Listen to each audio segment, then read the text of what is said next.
To use S Pen button to easily open the Air command menu in Samsung Galaxy S23 Ultra, first you have to enable Open Air command with pen button option.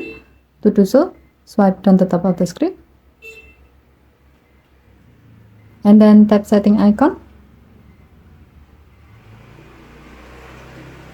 Scroll down the screen to find Advanced Features. Tap Advanced Features and then tap S Pen. Alternatively, you can go to this menu through the Air command menu. To do so, remove your S Pen to open up the Air command menu.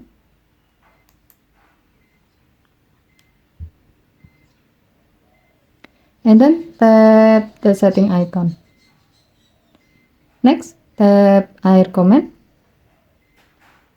And then tap the gray on option next to Open Air command with pen button to enable this option. When the switch turns blue, it means that this option is on. To see how it works, hover your S Pen over the screen and press the S Pen button on its side.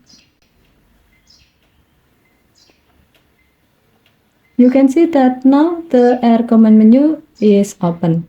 Given to the function, you can enable and use this feature as alternative way to access the Air command menu while you are using S Pen, aside from by removing your S Pen or by using the Air command icon. Okay, thank you for watching. Have a nice day.